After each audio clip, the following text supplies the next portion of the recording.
This is the Troll Patrol, live with Justin Freakin. Welcome to the Troll Patrol live. It's a freaking Monday. You guys don't want to watch the Trump rally, do you? I thought about it. I thought about coming. It started at like 6, and he even had like a press conference or a presser event before that. Oh, Flash, he'll ban anybody. It's on his channel. All Democrats will be banned.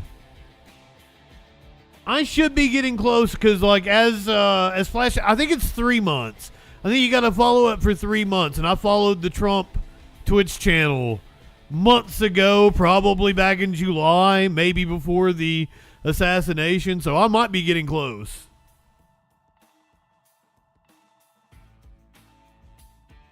As soon as I noticed the Trump channel, I followed it. Good evening, welcome. We got some insane news to cover tonight. We're gonna start off. It was hard to pick what to start off with. The escalation into a possible World War III in Israel, or the multiple guilty verdicts in high-profile cases. I went with the guilty verdicts. You'll see why. It flows better that way. We're going to talk about 2 different death row inmates who were almost certainly innocent, but are going to get executed anyway because this is America. New video of the P. Diddy arrest. Trump loves Diddy. Tim Pool is upset about Haley Williams criticizing Donald Trump. He spent like 30 minutes bitching about it on his show. Haley Williams, the lead singer of Paramore. He was apparently a huge Paramore fan and has had his heart broken, as I understand it. A glitch in Montana caused Kamala Harris's name to be left off the ballot for overseas voting. It has been fixed. We're going to watch the latest ad for the White Dudes for Harris.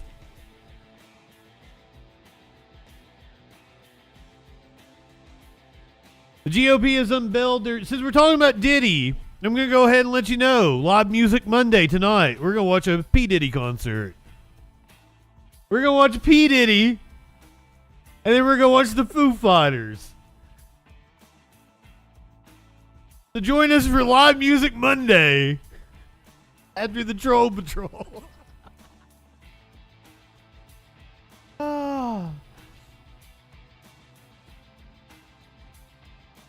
Multiple resignations today in New York City. Is Eric Adams going to resign anytime soon? It could happen. We've got a sewage truck that overturned. A cop was killed by an immigrant who was here committing DUI. A man shot himself after a high-speed chase in Texas. Man struck a cop in Massachusetts. We've got video of that. That's going to be a lot of fun. What else I got? We got a car dangling from a parking garage. Apparently a daring rescue taking place. Plus Seth Rollins, my arch nemesis, was at a sporty ball game and apparently got thrown over the stands for pulling a heel move. All that and a lot freaking more tonight on the Troll Patrol live. Here's your meme of the day. Mariah Carey defrosting. You shut up. Very, very bad joke.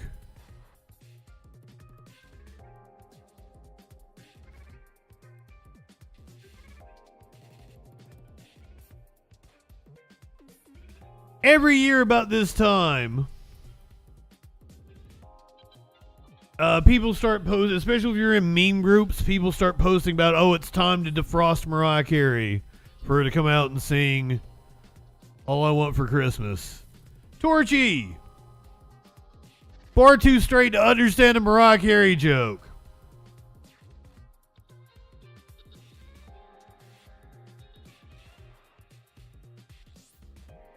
When's the only time of year you hear a Mariah Carey song now?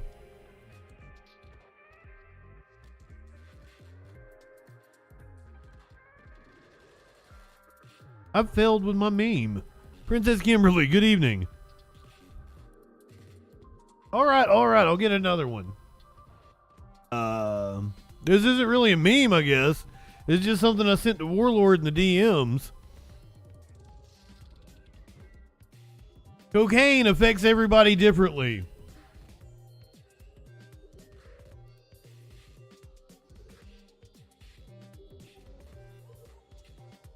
Battle of Awesome, good evening.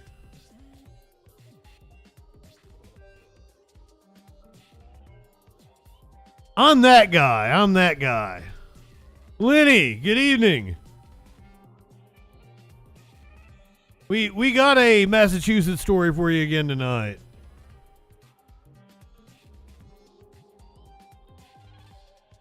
Oh my God. Okay, I failed with the meme. It's not often that happens. I failed with it. I almost went old school. I almost picked something from like my saved pile that I don't ever delete. This is one of my favorite. That's not even really a meme. It's just, you know.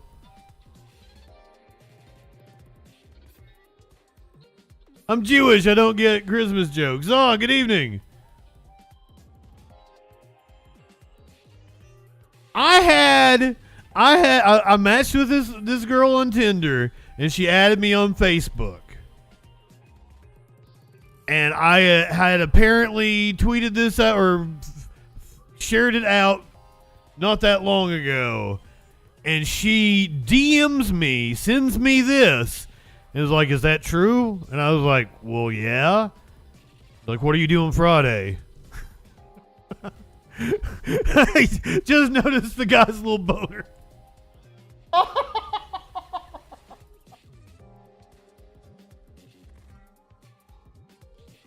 If he dies, he dies.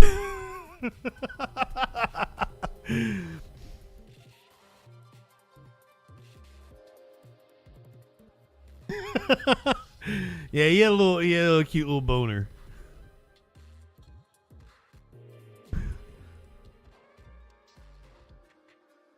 Also, I'm very I make memes of sparkles sometimes.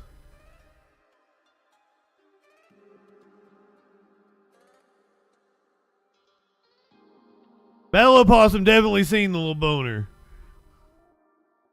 I see a lot of memes. I'm like, well, you know, I gotta put sparkles in this.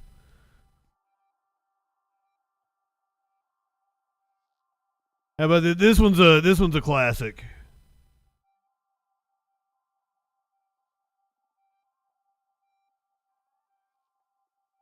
Enjoy the memes, cause this show gets real heavy in 1 minute. This show gets insanely heavy in 1 minute. So enjoy the memes and the lulls while you can.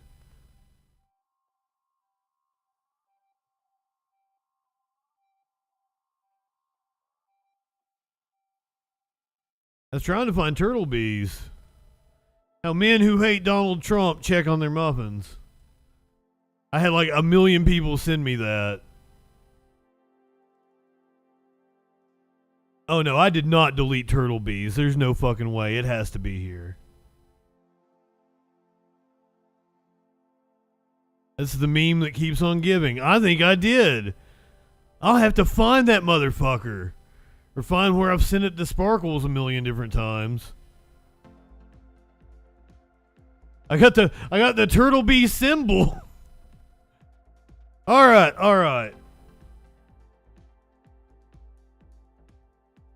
Oh, it's Live Music Monday. We're going to do concerts. But there is a car chase involved in the news.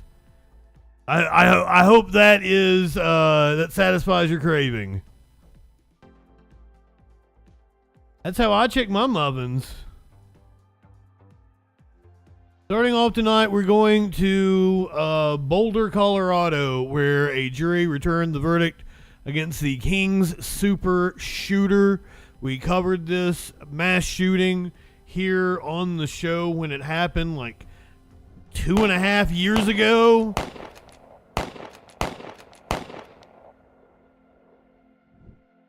You're going to enjoy it. It's an amazing show.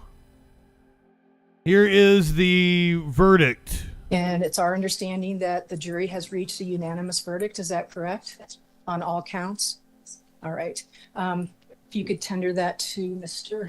Collins, please. Put this in front of the documents. Thank you.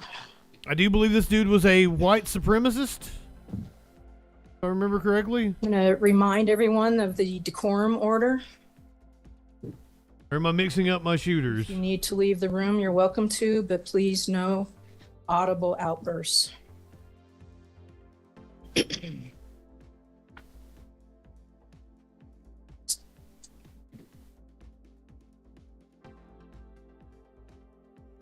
right, jury verdict. Oh, this was a, I believe this guy was Arabic. Ahmed Al-Alwi Al-Asi. And he had tactical gear. He had tactical gear on. Gunman entered the parking lot of the King Super shopping market and began to fire at people. He was described by witnesses wearing an armored vest and holding a rifle, which turned out to be a semi-automatic Ruger AR-556 AR-15 style pistol that was used in the shoot. What is an AR-15 style pistol? That sounds fucking stupid. Oh. Huh. Okay, it's a pistol that looks like a fucking AR. Okay.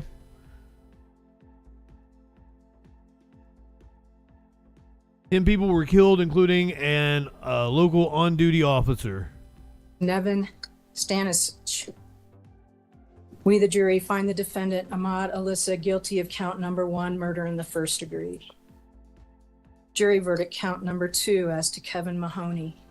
We, the jury, find the defendant, Ahmad Alyssa, guilty of count number 2, murder in the first degree, indicating on all of these that there is a signature by the foreperson. Jury verdict count number 3, Trolana Bartkowiak. We, the jury, find the defendant, Ahmad Alyssa, guilty of count number 3, first degree murder. Jury verdict count number 4, Ricky Olds, murder in the first degree. We, the jury, find Ahmad Alyssa guilty of count number 4, murder in the first degree. Jury verdict count number 5, Denny Stong, murder in the first degree. We, the jury, find the defendant, Ahmad Alyssa, guilty of count number 5, murder in the... Guilty on all counts. I don't even know how many counts it was. At least 10 counts of murder, 38 counts of attempted first-degree murder, 1 count of first-degree assault, 6 counts of possessing a large capacity magazine. He was sentenced to life in prison. There's your first verdict of the day in a high-profile case. Here's your next one. This young girl was... Show a cat beforehand. Okay. We can totally do that. You got a request? Smokey's the closest. He's also the one yet to make an appearance on screen or on stream. I do indeed need weed.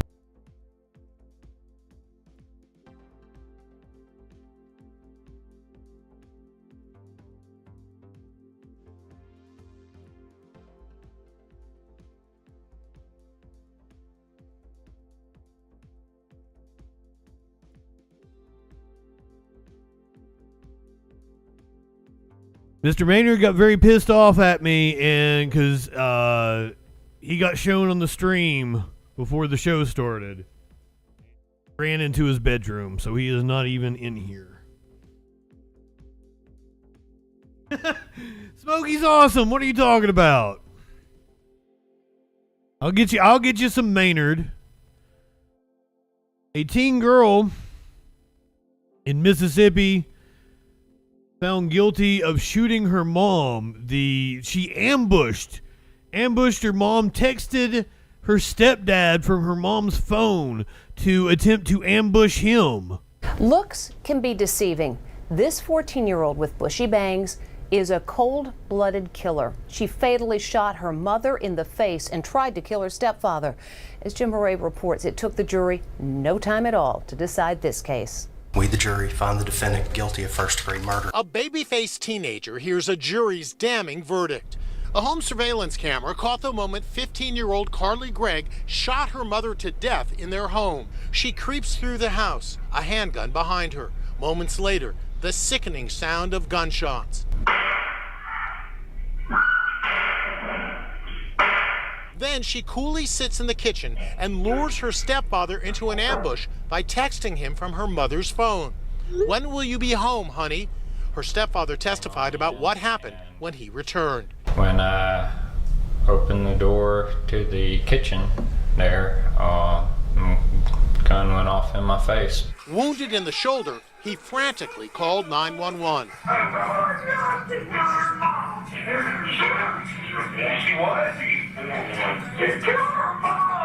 Police body cam video shows Carly appeared calm and composed when she was arrested. Her hands were swabbed for gunshot residue. Which hand did you shoot with? The jurors were shown a disturbing diary entry written by Carly that went, "You don't need family. It's okay to be evil." In a heart-stopping moment, the prosecutor brandished the murder weapon and reenacted the crime. Fired once, you hear her mother scream. Fired twice, you hear her mother scream.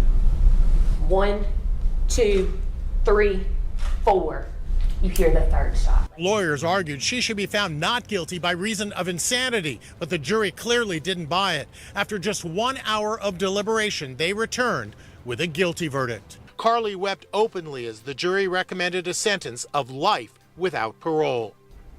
As part of their insanity defense, Carly's lawyers claim she told her doctor she felt like a zombie due to the medication she was taking for anxiety and depression.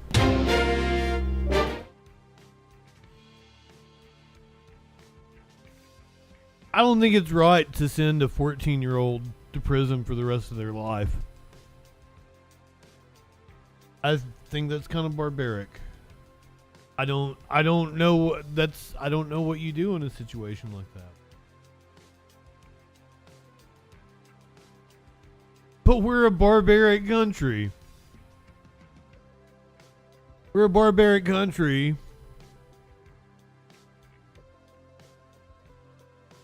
Yeah, if she'd never had access to a gun, then her mother might still be alive.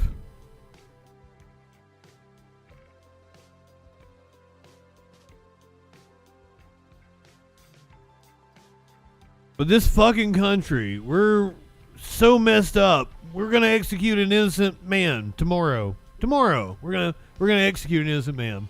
The state of Missouri will carry out the execution of death row inmate Marcellus Williams tomorrow night. A last-minute appeal played out in the state's highest court today. Fox 2's Jeff Bernthal reports from Jefferson City, where attorneys for both sides made their case before the state's high court. In addition to the efforts here at the Missouri Supreme Court in Jefferson City, attorneys for Williams are also pleading to the United States Supreme Court. Marcellus Williams has maintained his innocence. He was convicted of the 1998 murder of former St. Louis Post-Dispatch reporter Felicia Gale. Investigators said Gale was stabbed 43 times inside her University City home. Prosecutors argued Williams stole a laptop and other items. A lack of DNA evidence raised doubts. A board of inquiry established by then-Governor Eric Greitens was tasked with examining the case, but was dissolved under current Governor Mike Parson, prompting an appeal to the U.S. Supreme Court that Williams was denied due process. On Monday, attorneys for Williams argued before the Missouri Supreme Court that the prosecutor at trial struck a juror because they were black. He said the quiet part out loud. He admitted that there was actually a racial component here, and that is unconstitutional. Williams' attorneys say previous court rulings came before this latest revelation. When the trial prosecutor was subjected to cross-examination, he admitted unequivocally that he struck a juror in part because he was a young black man with glasses. Let me correct some things. The prosecutor was not cross-examined. He was their witness. He was examined on this point on direct. An attorney for the state argued there's not enough evidence to delay the execution and that the prosecutor's words were taken out of context. What did he say when asked directly, did you strike someone partially, was part of your reason for striking someone because he was black? He said, no, absolutely not. St. Louis County Prosecutor Wesley Bell, who was not the prosecutor at the time of Williams. They're talking about jurors. They're saying that the prosecutors struck a juror from serving on the jury for Williams because they were black. They wanted an all-white jury. Conviction has raised questions not only about the conviction, but also about his guilt. Reporting from Jefferson City, Jeff Bernthal, Fox 2 News. So that is set to take place tomorrow. I don't know what can be done. Here is the link to the Innocence Project. You might be able to call the governor's office. Still, apparently, the voicemail is full. For the third time, Marcellus Williams faces execution. The grim reality is unfolding. It's up to Governor Mike Parson to grant clemency and commute Mr. Williams' sentence to life without parole. There is no reliable evidence proving that Marcellus Williams committed the crime for which he is scheduled to be executed tomorrow. And actually, I don't even know, if the death warrant is for September 24th. They could possibly carry it out tonight. As in, at 2 o'clock in the morning.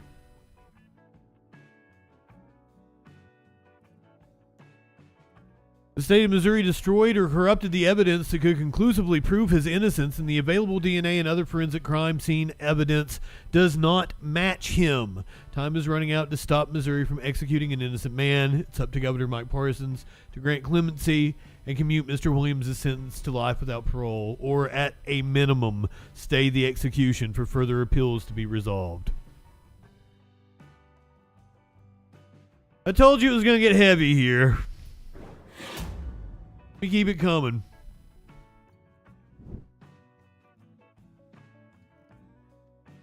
I thought it was whatever the day is, and they can do it whatever the day of the death warrant is. It's signed for a specific date, and any time on that date they can do it. No update on the judge yet. That might be something that we're, a couple years before we actually hear anything about. Before, once that goes to trial. This one we'll start hearing the real juicy details.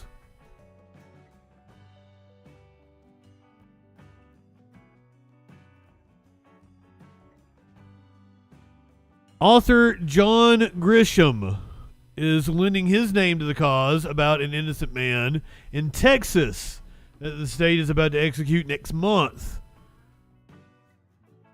There was no crime, says the author, about Robert Robertson, who was convicted of murder based on discredited science. This is an autistic man whose baby died, and apparently they judged his reaction to be that of a cold, calculated killer. The best-selling writer, John Grisham, has joined scores of bipartisan politicians, lawyers, scientists, and doctors in sounding the alarm that Texas is about to execute an innocent man convicted of a crime that never happened. Grisham, whose legal thrillers have been turned into such Hollywood blockbusters as The Firm and The Pelican Brief, spoke out on Tuesday about the case for Robert Robertson, 57. Robertson has been on death row in Texas for more than 20 years for violently shaking to death his 2-year-old daughter, Nikki. Robertson is scheduled for execution on October 17th. Should his death by lethal injection go ahead, he would be the first person in the U.S. executed on the basis of shaken baby syndrome, a medical hypothesis from the 1970s that has been widely debunked as a form of junk science. As his execution date on October 17th approaches, Robertson's options are closing down. Last week, the Texas Court of Criminal Appeals denied his appeal The petition sets out boldly for Robinson's innocence, stating that this is a case not of the wrong man having been condemned, but one in which the crime for which he was accused never even happened. It says, no offense occurred. Mr. Robinson is actually innocent of the offense for which he was convicted and sentenced to death based on pseudoscience that has since been discredited.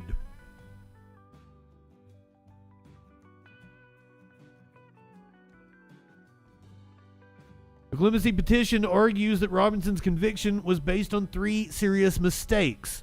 When Nikki was rushed to the hospital in February of 2002, that's his daughter, in a comatose state, medical personnel concluded that she had been violently shaken without looking at her actual medical record. On the back of that initial error, law enforcement officials and doctors failed to investigate further. As a result, they missed critical symptoms, including that the girl was ill with a fever of 104.5 degrees Fahrenheit shortly before she fell unconscious, had undiagnosed pneumonia, and had been given medical drugs that have since been deemed life-threatening for children, all of which could explain her dire state. Curious, sir. Good evening, but he didn't shake the baby. They looked at her symptoms and said that he shook the baby. But there were other underlying causes, including the medicine they gave the baby. The third mistake the petition argues is that the detectives and medical staff who came into contact with Robertson, unaware that he was autistic, interpreted his non-expressive demeanor as the posture of a callous killer and not as a product of his condition. Brian Wharton, the lead detective in the case who testified against Robertson at trial, now believes that the entire prosecution that he spearheaded was based on a fallacy. Last year he told The Guardian there was no crime, there was no forensic evidence, there was just 3 words, shaken baby syndrome. Without them, he would be a free man today. Shaken baby syndrome, or SBS for short, is a child abuse theory that emerged in the early 1970s. It was held as an explanation for why some children presented with severe and sometimes fatal illness with signs of internal head trauma but little or no sign of external injury. As an early proponent of the theory was a British pediatric neurosurgeon, Norman Guthkelch, who in 1971 posited that violent shaking of the child could be a possible cause. The concept spread rapidly until it had the status of received knowledge. Since then, however, leading scientists have questioned the reliability, both as a medical diagnosis and as a forensic methodology used in criminal cases. Yet, it was a funny James Bond joke. I got it, Battle of Possum. I was just in the middle of the story. I enjoyed it. We got heavy there. I'm sorry. We kind of got the heavy stuff out of the way. Faux Magina, good evening. Napa, good evening. Welcome in. But I'm lying because we gotta cover what's going on in Israel. I just wanted to cover the convictions that took place earlier today of 2 murderers, including the 14-year-old. And the mass shooter in Colorado. And also the fact that we're executing 2 innocent men. But despite that, and despite all the other crime stories that are coming later on in the show, violent crime statistics show a drastic drop.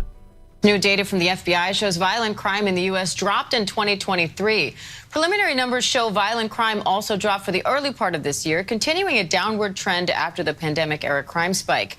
ABC News Justice reporter Jack Date, joins me now. Sorry, Jack. Violent crime has become a focal point in the 2024 presidential race. Break down the findings in this new report.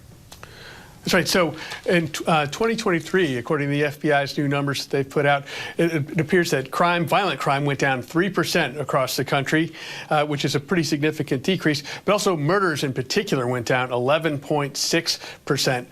Justin, good evening. One of the steepest declines ever recorded by the FBI. However, motor vehicle thefts went up 12%, 12.6% to be precise. You got one of those too for later. One of the stubborn areas in terms of crime that's still being worked on. So overall, this is a very... Oh, please don't. All I got's the piss. It indicates... I don't want to do piss. Crime in 2023 is pretty much where we thought it would be, but it's important to note also that there are indicators that this trend is continuing, that crime continues to fall, that murder rates in this country are continuing to fall precipitously. Some estimates 17% right now, which is great because that's a decline in 2022, 2023, and now in 2024, and that's continuing. And those stubborn motor vehicle theft numbers are also appearing to drop. Some of the hardest hit cities like Washington, D.C. is right now looking at a year-to-date decline in motor vehicle thefts of about 50%. New York City as well in double digits, Chicago too. So it's all very positive news on the crime front right now. Those numbers are appearing to go down. And Jack, a top Justice Department officials laying out what the department is doing to protect the election from threats of violence. What's the latest on that? That's right. A top justice. It tanked, Georgie. It tanked. A letter to 5 key senators, Democratic senators, and they're sort of prioritizing this issue of threats to the election and articulating that this is a very important. Battle Possum, the news is not supposed to be fun. Come on, man. You deserve a titty slap. A titty slap! Come on now. Team Vivek. Oh, I'm boring him now. He's gonna leave. But I got video of P. Diddy getting arrested. We talk about violent crime. Of course, we're gonna watch Diddy after the stream tonight. A Live Music Monday. Now to Sean Diddy Combs' investigation. New surveillance video shows Combs being taken into custody in a Manhattan hotel last week. Our senior investigative correspondent, Aaron Kotursky, is at the scene of his arrest. Good morning, Aaron. Good morning to you, Robin. This is the hotel where Sean Combs was arrested a week ago. You can now see how that arrest went down. This morning, watch how federal agents took Sean Diddy Combs into custody. He's seen in this video entering the Park Hyatt Hotel in Midtown Manhattan with others when agents from Homeland Security Investigations approach and separate him. They place Combs under arrest and lead him out the front door in handcuffs. His lawyer said Combs had come weeks earlier with the intention of turning himself in. He did not expect the agents to be waiting at his hotel last Monday night. Why doesn't the government want him to turn himself in? Because then they can't ask for detention. So they go and they arrest him. They arrest a guy who came to New York to turn himself in. 1, 2, 3. A day earlier, Combs seen out and about in New York with his family, seemingly in good spirits. Combs has pleaded not guilty to racketeering, conspiracy, sex trafficking, and prostitution charges. At the center of the case, this 2016 video obtained by CNN that depicts Combs attacking his then-girlfriend, the singer Cassie, and then dragging her back toward a hotel room. Federal prosecutors said the video is powerful evidence of how dangerous the hip-hop mogul could be to women, part of why 2 different federal judges denied him bail. This has to be a 100% culture shock. I can't imagine living a lifestyle of the incredibly rich and famous and then going into this very dark, impersonal, cold, austere facility. Combs, who lived in this $50 million Miami mansion, is now in an isolated unit of a federal jail in Brooklyn known for miserable conditions. The special housing unit is a 24-hour lockdown unit, which means that any movement within that unit is controlled and coordinated, and no inmate moves outside of his cell without being in full restraints, to include leg irons, handcuffs, a belly chain, and at least 2, if not 3 staff members escorting them. Belly chain. Sounds a little kinky. He might be into it. Monitored for suicide. That's common for any high-profile inmate. But his attorney says Combs is not suicidal. Rather, guys, he's focused on defending himself. Guys? All right, we'll see what happens going forward. Aaron, thank you. We will see what happens. I'm assuming he's going to spend the rest of his life in jail. What? Apparently this is like just being posted on Law and Crime. His son is also wanted for sex crimes. Family facing some serious accusations, and while the rapper has been criminally charged and arrested, his sons have been named in recent lawsuits. But could those allegations lead to more charges for the Combs family? We're taking a closer look with criminal defense attorney Natalie Whittingham-Burrell. Welcome to Sidebar, presented by Law and Crime. I'm Jesse Weber.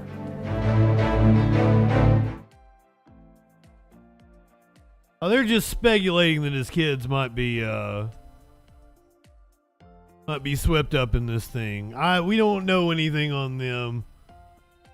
It's kind of weird if you're raping people with your kids, making it a family affair.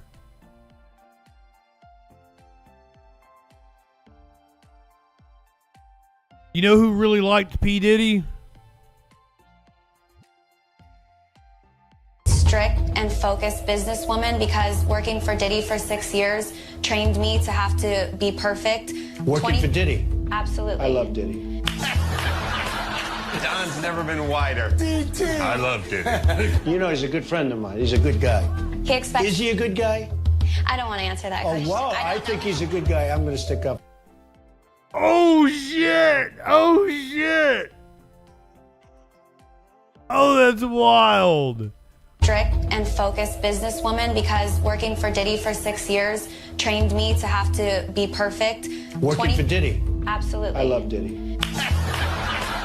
Don's never been wider. I love Diddy. You know, he's a good friend of mine. He's a good guy. He expects. Is he a good guy? I don't want to answer that Oh, question. wow. I think he's a good guy. I'm going to stick up for him. Strict and focused businesswoman, because A Trump quote for every occasion. Dougie, good evening. Amazing. Amazing. Also amazing is apparently how triggered Tim Pool got about Haley Williams being against Donald Trump.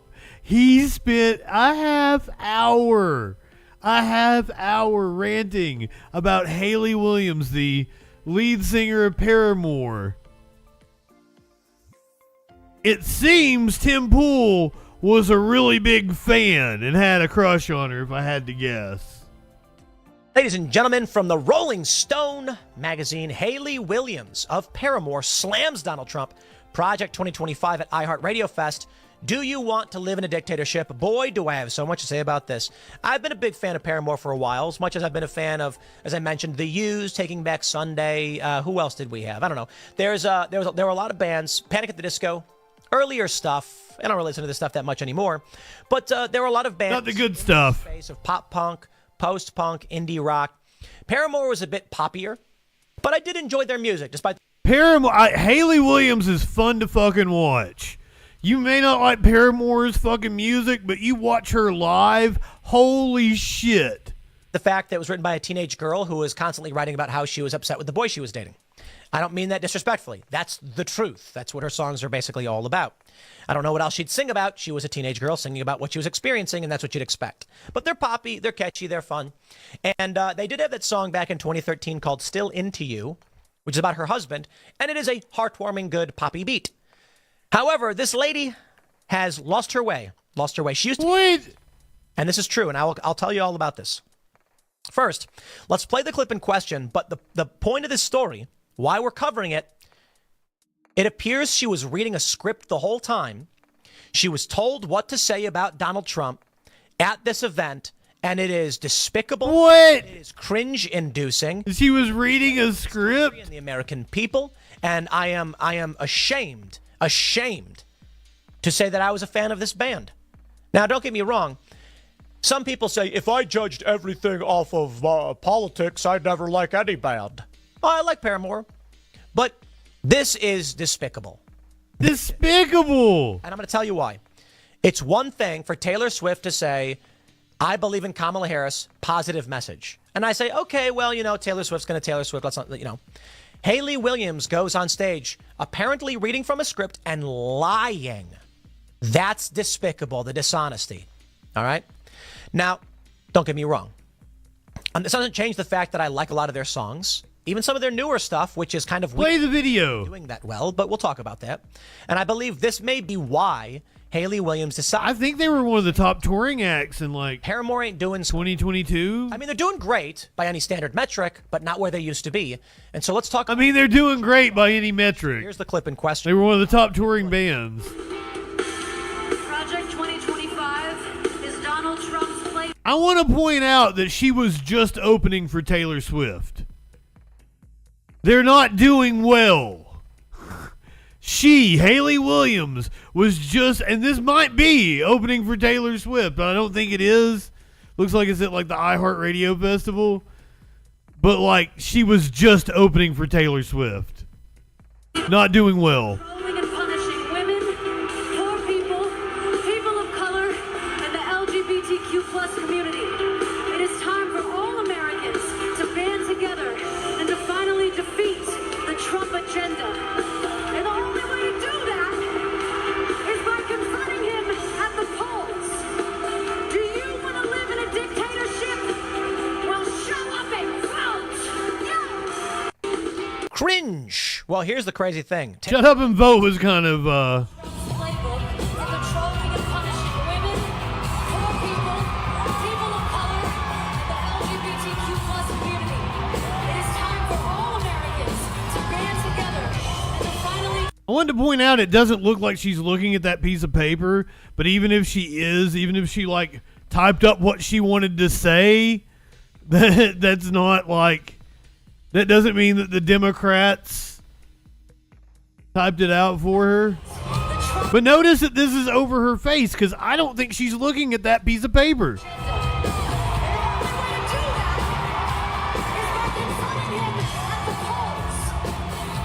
want to live in a dictatorship? Well, show up and vote! So I'll point this out. As you can see in the video, Haley Williams famously has a cross, a Christian cross tattooed on her leg. And that's what I was saying. She used to be based. She has Christian faith, and I'm not a Christian, but I mean based as in she used to actually have moral convictions, although they never really talked to. She was looking at the camera the whole time, wasn't? Yeah. She's clearly looking at the camera the whole time. Songs, even some of their newer stuff. Oh my God. Isn't really doing that well, but.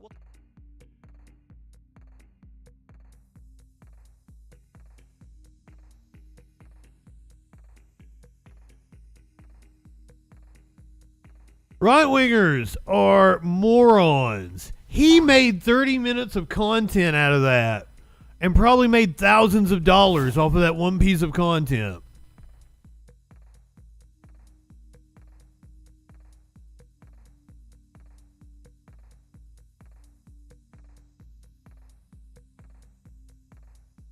I'm disgusted by that.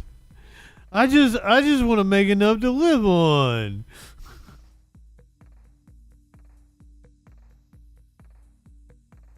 Trump.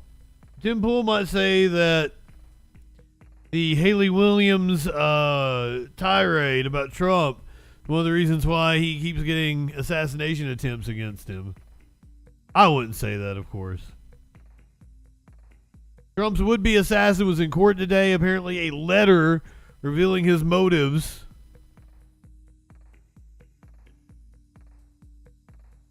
was revealed.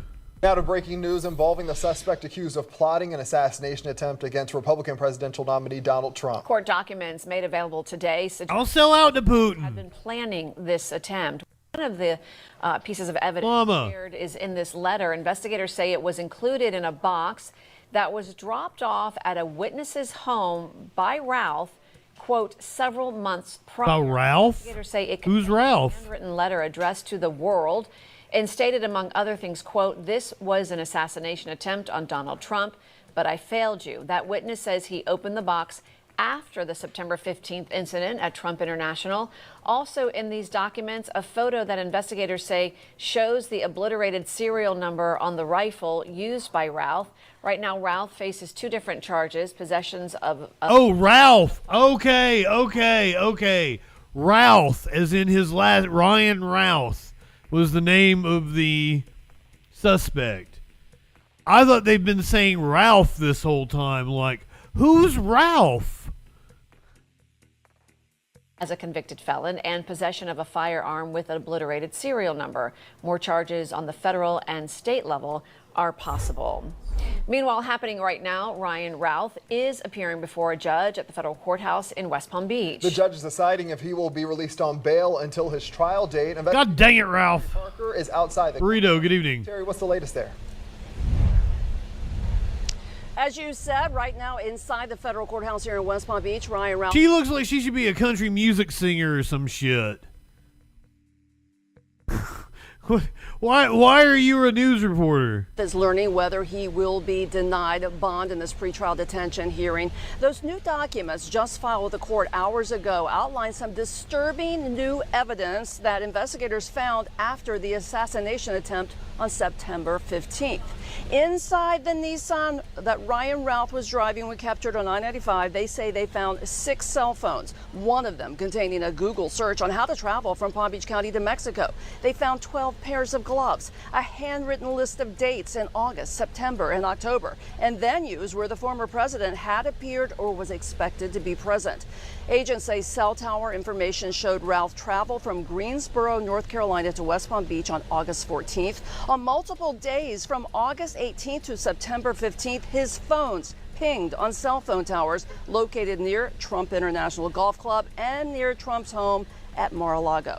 And in that box that Ralph left with the witness was ammunition, 4 more phones, and various letters, including 4 more phones to the world that reads, "This was an assassination attempt on Donald Trump, but I'm so sorry I failed you." So it appears from this evidence that Ralph was actually stalking Trump for about a month. He was at his golf course at or near Mar-a-Lago several times in August and September until he was found by the Secret Service lying in wait in that tree line directly opposite the 6th green at Donald Trump's West Palm Beach golf course. We're going to have much more as it emerges today from the court hearing. We have a team inside right now and in those documents that we're going through to find out much more about this case. Live in West Palm Beach, I'm Terry Parker, WPBF 25 News. Terry, thanks. He had 10 cell phones in total. Was he broke? I thought he had a home in Hawaii or some shit.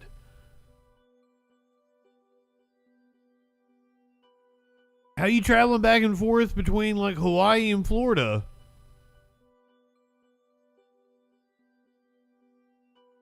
We covered this last night. The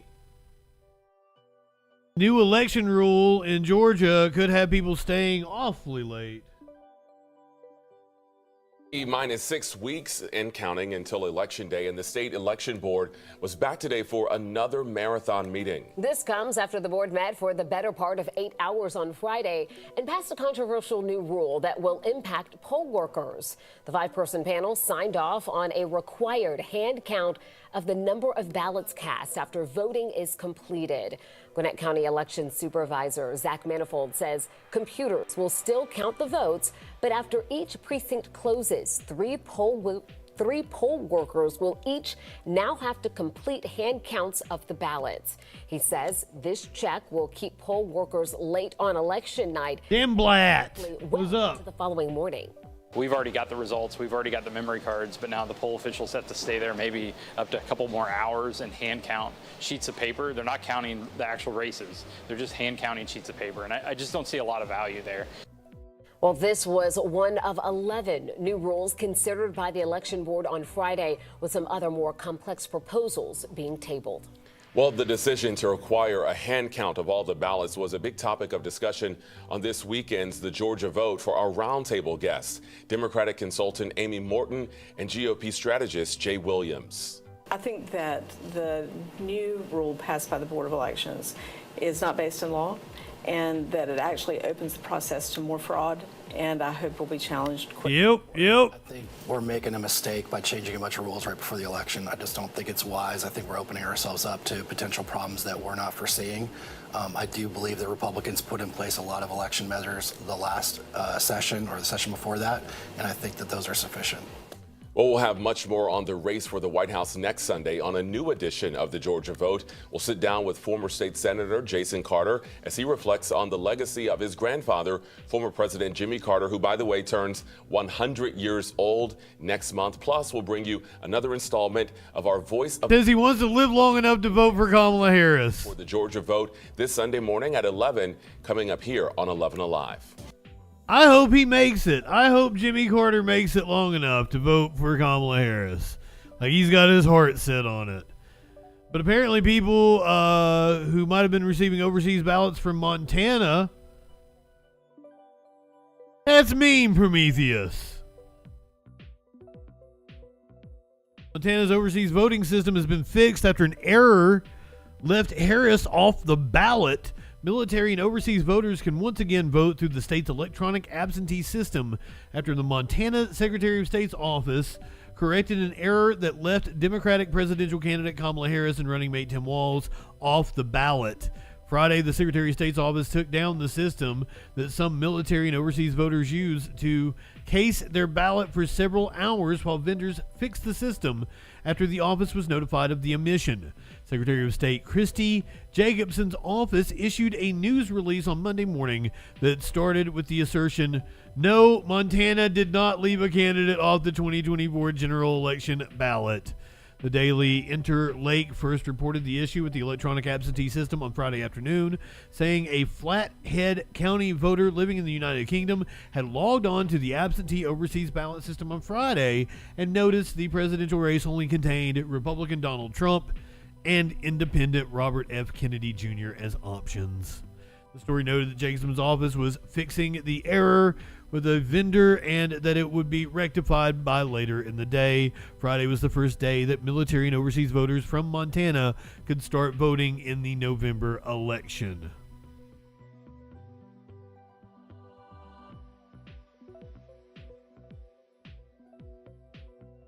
Huh, Flash? What's going on? You're totally a Fed, aren't you? Flash the Fed is what we got going on here. Or Fetty Tommy. What are you...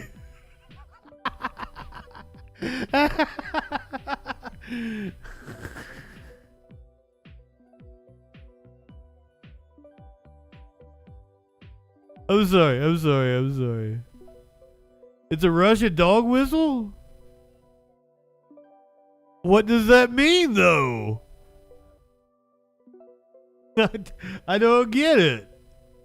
It's like the meme I showed you guys earlier. You didn't get it. Let's watch the newest White Dudes for Harris ad. Brand new this morning, polls by the New York Times and Siena College has Donald Trump prepare for cringe. Kamala Harris among likely votes in Arizona, a closer margin in Georgia and in North Carolina, where it is in the margin of error. A grassroots White Dudes for Harris has launched a new $10 million. I love the way she said White Dudes for Harris. And in North Carolina, where it is in the margin of error. A grassroots network called White Dudes for Harris has launched a new $10 million ad campaign. I love her. President Harris to mail voters. The ads will run in the critical blue wall states of Pennsylvania, Michigan, and Wisconsin. Hey, White Dudes. So I think we're all That's me. Hearing how much we suck. Every time you go online, it's the same story. We do suck. And yeah, some white dudes are. Trump and all his MAGA buddies are out there making it worse. So I've been doing my own research and decided to check out Kamala Harris and Tim Walz. And before you jump down my throat, they're actually talking to guys like us. No lectures, no BS. Just real solutions that protect our freedoms and help us take care of the people who matter. End of the day, you're your own man. It's your call. Joining us now to discuss this. I'll tell you exactly who this ad is for, and watch it again. It's for a Joe Rogan viewer.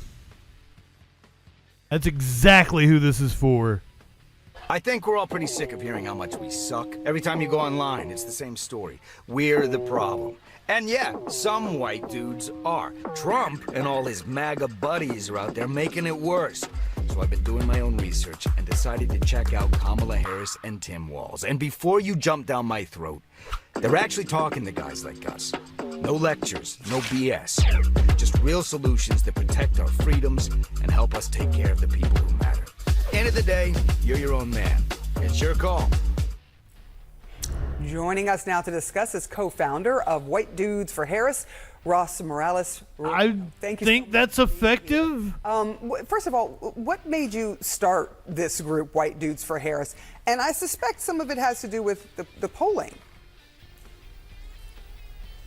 Yeah, for far too long, the left has essentially ceded white men to the MAGA right. And I don't understand what that means. Is that most men, especially most white men, aren't actually MAGA supporters. And so we decided that we wanted to create space for white men to be a part of electing vice president. They got the least manly man. You know, there have been many of these Zoom to be a white dude for Harris. And different groups. That's how people have been getting together. But now you're spending $10 million on ads. Do you have a man bun? We launched the ad last week. We are hoping to get them up on the air in the next couple weeks. And to be honest, just good old-fashioned organizing. We're out there making sure that we have conversations. He looks computer generated. Across the battleground states, making sure that they understand that Vice President Harris and Governor Walz are really the only choice for them, especially when it comes to their pocketbook issues, when it comes to supporting your family, when it comes to your health care, But to be fair, he has the only one choice. The Chad meme jawline. You know, as these phone calls are being made, what are you hearing from? But dude has no riz. Are you hearing people say, "Well, I'm not sure. You know, we're dealing with. You know, she was in the administration, and we have these high prices, and she's been there for 3+ years." We're hearing from a lot of people that they're really excited about the sea change that we have that she honestly represents. He's making me less excited to vote for her. Concerned about, as I said, their pocketbook issues. We're also hearing that people are sick of Donald Trump's antics. And there's I don't know. He might be turning me on to Trump, to be completely honest with you. People scream about, how horrible things are right now. And people He's got a peanut-shaped politics. And I think that's what we're going to be able to get this election. How do you think this ad might change the minds do you think it could change the minds of some Trump supporters? Are you going after folks who are on the fence or who are moderates that feel like they might be able to jump over? Yeah, we're going after folks who don't identify. Oh my God! I say I'm going to go for Trump, and all of a sudden, Warlord shows up. Or who they want to vote for. Do you have some sort of thing set? Do you just always have me playing in the background? You got some alarm that hears me say shit.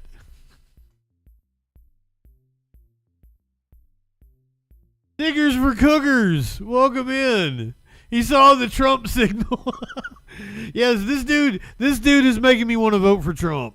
For this election cycle. So folks who are undecided, folks in the middle, it's really important that we create space in the Democratic Party for these folks because we just haven't in the past. And, I think the top of the ad really talks to it pretty directly, which is, there's white dudes who have white dudes haven't been talked to. White men over the last couple of years.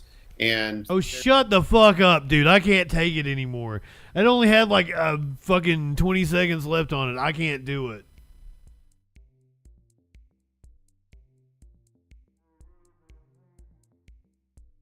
Hold on, I've got you Maynard.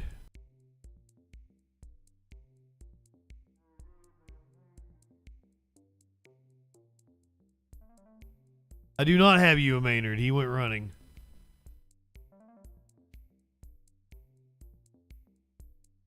I don't think he's coming back.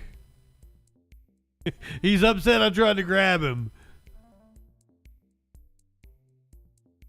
I'll do the thing he likes. Hold on.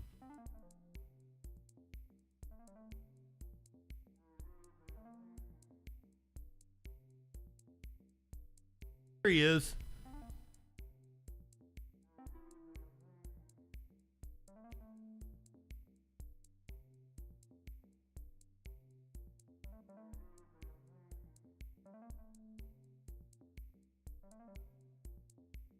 We go ahead. I got one more video I was gonna play with politics, but I'll go ahead and hit you with the commercial break while I'm trying to get Maynard over here.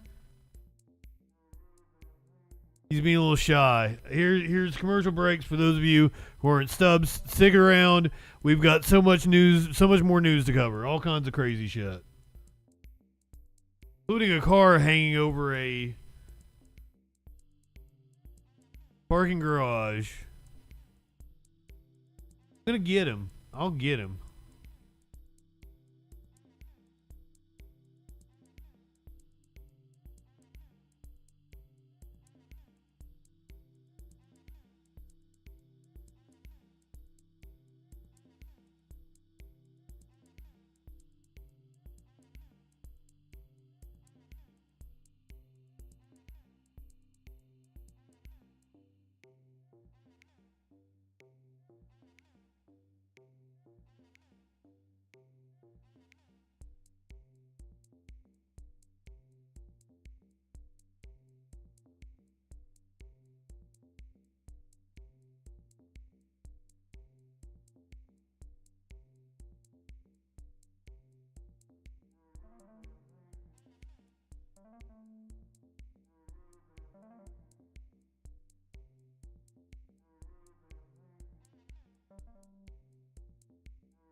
He's very, very unhappy.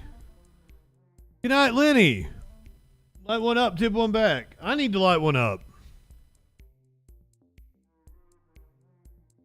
Fuck it, I'm going to skip this story. We're just going to go straight to, oh, I'm glad it made your night.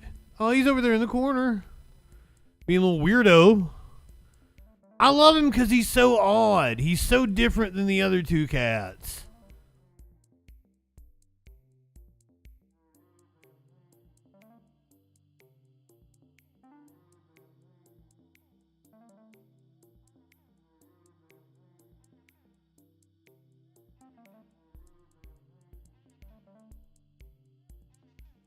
But also, he's taken up with me. It took him a while. But, like, he's my cat. I don't think that, like, before this year, I don't think that he even liked me. I think he could have... Somebody else could have adopted him and he would have been just as happy somewhere else as he would have with me. But now, like, he's bonded with me. He's my cat now.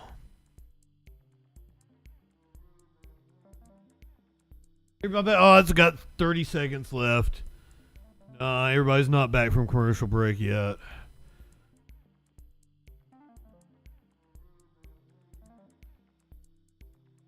I should probably get the more horrific one out of the way first.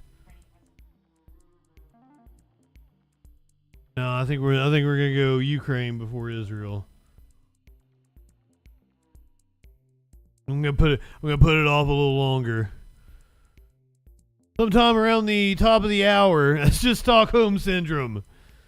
We'll get started with New Music Monday. Or New Music. Why do I keep saying that? Live Music Monday. Doing P. Diddy and the Foo Fighters tonight. Welcome back, everybody, from break. Go to Ukraine. Well, actually New York, where Volodymyr Zelensky addressed the UN. He is also set to address more than 130 world leaders who have gathered in New York for the United Nations General Assembly. And he's also set to meet with President Biden. That will happen on Thursday to discuss what he's calling Ukraine's victory plan. Zelensky visited a Pennsylvania ammunition plant just yesterday to thank employees for their work in making ammo for his country. He plans to try and shore up support from the White House and the world leaders as well. The United States has committed more than $55 billion in security. UGO, good evening. Mox, good evening. Of Russia's invasion. So I want to bring back in our ABC News senior White House. Well, this is a wild swing because things were going well for Ukraine like 2 months ago, and Ukraine was actually going in and taking Russian territory. So this would be a wild swing for things to go back in Russia's favor. Correspondent Selena Wang for more. So, Selena, what do we expect President Biden and his plea here for long-range missiles to fight targets inside Russia, but also walk us through generally what we expect from President Biden's remarks tomorrow as well? Yeah, Kano, well, tomorrow President Biden's speech in front of the UNGA is really going to be seen as his farewell speech. This is his final opportunity to burnish his legacy on foreign policy in front of more than 140 global leaders. And even though President Biden walked into this office with decades of foreign policy experience, he leaves behind him a very mixed legacy. Two major wars that started under his administration now have no clear end in sight, but President Biden is sure to tout how he helped to rebuild alliances. But those aren't our wars. Zelensky of Ukraine, he's expected to meet separately with both President Biden and with Vice President Harris. He is, as you say, he's going to be asking the U.S., pushing the U.S. to allow him to use long-range missiles to try and strike deeper inside of Russia. Zelensky has insisted that this is absolutely critical to change the direction of the war. Oh, so UGO's been here trying to like get a rise out of us. I haven't been paying attention. They're just like, I'm gay and I'm for Trump. Ah, well, good luck on that. I can't wait to have your cock in my mouth. I'm going to give you the blowjob of your life. Then I want you inside of me. That was wild. I didn't know you needed attention that bad. If you want to call in or get in the Discord, you totally can. Tell me why you as a gay man would support Donald Trump.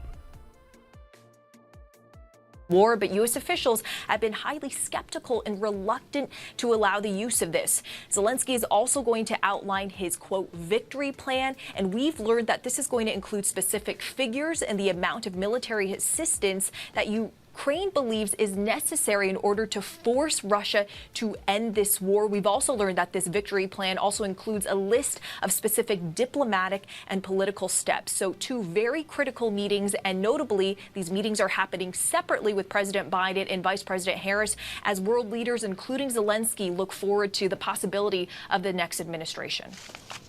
All right, Selena Wang, thank you so much for being here with us today. Thank you, Selena Wang. Now to the tough one.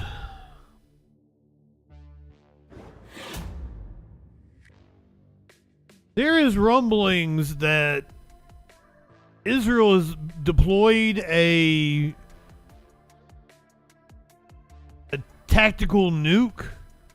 There is video that exists. I could not find any credible reporting on it. And the Twitter account that I saw posting, I didn't think it was a nuke.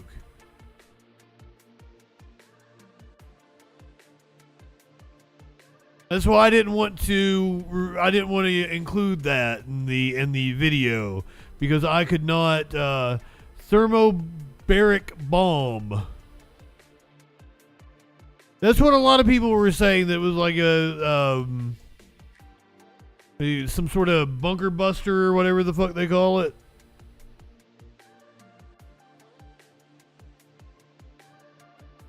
That's why I didn't want to include that, but I did want to make note of it. Because Israel's just out here pushing the boundaries day after day. It is not being called all-out war. Not yet, but it has looked more and more like it today as Israel pounded what it says were 1,300 Hezbollah positions in southern Lebanon. It was the deadliest day by far there in almost a year since Hezbollah sided with Hamas in the fallout from the October the 7th massacre. 500 Lebanese people were reported to have been killed, with 1,600 or more wounded, as we're about to see. Jesus! It says civilians were hit. Fearing worse is to come, the United States is bolstering the 40,000 troops it already has in the Middle East. The Israeli Defense Forces say their airstrikes against Hezbollah in Lebanon were targeting weapon stores of rockets and other missiles, many they say housed in or near residential buildings. Israel had warned civilians to evacuate. Oh, well, great. This is not Gaza, it's Lebanon. But the south of this country is starting to look and sound like a second front line.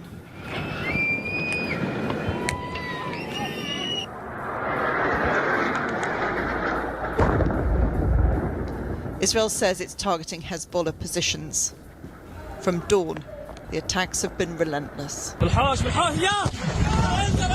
this is not solely a launch site for the militant group. It is home to hundreds of thousands of people. and they are dying under intense bombardment. Yes, this is terrorizing a sovereign The nation. began to fall in the early morning, shortly after a warning from the Israeli military to evacuate. The IDF will engage in extensive precise strikes against I hate this dude. which have been embedded widely throughout Lebanon. We ask residents of Lebanese villages to pay attention to the message and warning published by the IDF and heed them. Thousands did heed the warning to leave, but there are few safe routes. Just beyond the south, two-way motorways were packed with traffic in only one direction. Most are heading for Beirut, where schools have been made into shelters. These are some of the people who fled north this morning as the bombing began. This is supposed to be a place of safety, but no one feels safe here now. Abu Ali and his family left their home first thing. They started hitting the houses, and we said it's not a joke this time. It's not in the valleys or the mountains. They were hitting the civilian houses. We decided to leave, but all along the road they were hitting. We fled under bombardment. Those living in the Bekaa Valley in the east were the next to be given evacuation orders, with 2 hours to leave before the bombardment began. This footage captures the moment a TV analyst was injured by a strike close to his home as he went on air. Oh my God! Tonight the focus shifted to Beirut and a targeted strike aimed at Ali Karaki, one of the last surviving senior Hezbollah commanders. Hezbollah says that strike was not successful and Karaki is still alive. Tonight. Also, can we talk about how gorgeous Lebanon is, apparently? Emma Murphy, News at 10, Beirut. Well, Hezbollah responded to today's bombardment by extending their rocket attacks further into Israel. They are still landing largely in the north of Israel, but Hezbollah also targeted an IDF air base near the city of Haifa, as well as a company that develops weapons and military technology for the IDF. Israel's prime Fucking Iran! Like the entire Middle East. Have you seen pictures of Tehran? Holy shit, what a beautiful city. I was awestruck when we were watching them bomb that countryside. That city was gorgeous. And then when they were showing Beirut, that looked like a lot of fucking fun. Prime Minister Benjamin Netanyahu warned, whoever tries to hurt us, we will hurt them even more. This is a village in southern Lebanon. Conscious that civilian casualties are a big issue, the Israelis put out this animation to illustrate that Hezbollah has hidden much of its arsenal in or under residential homes. Wow! IDF released drone footage and other video in which secondary explosions following airstrikes are clearly visible.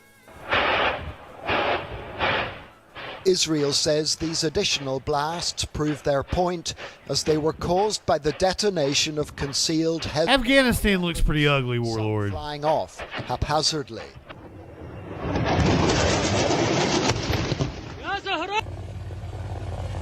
Tonight, Israel's Prime Minister stated that his country is now on a war footing with Hezbollah, and he urged Lebanese civilians to heed IDF warnings to flee. Fair enough, it probably used to be beautiful, that's true. I have a message for the people of Lebanon. Israel's war is not with you, it's with Hezbollah. Now, starting this morning, the IDF has warned you to get out of harm's way. I urge you, take this warning seriously. Don't let Hezbollah endanger your lives and the lives of your... He is speaking English. He is not talking to the Lebanese people. He is speaking English. Your loved ones.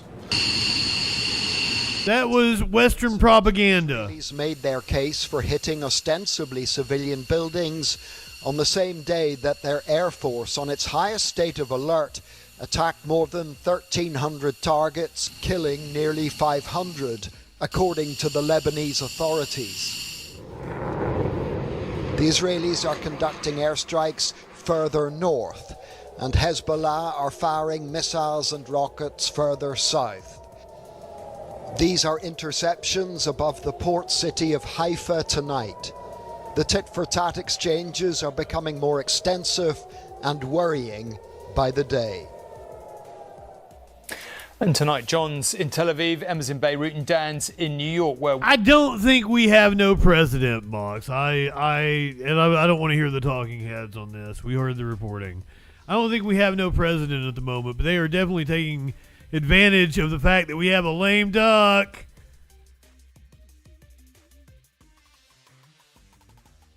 He's just as alive as Jimmy Carter.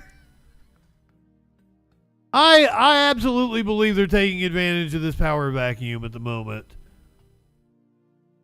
And, God, what was I watching? That they were attributing the 9/11 Commission, one of the things that they attributed the attack on was the disorganization, that there was no administration after the 2000 election between Gore and Bush because it didn't get settled until into December. They're saying that there was like a lapse in the government at that time, and that was one of the reasons why the attack was successful. We could see a very volatile period again.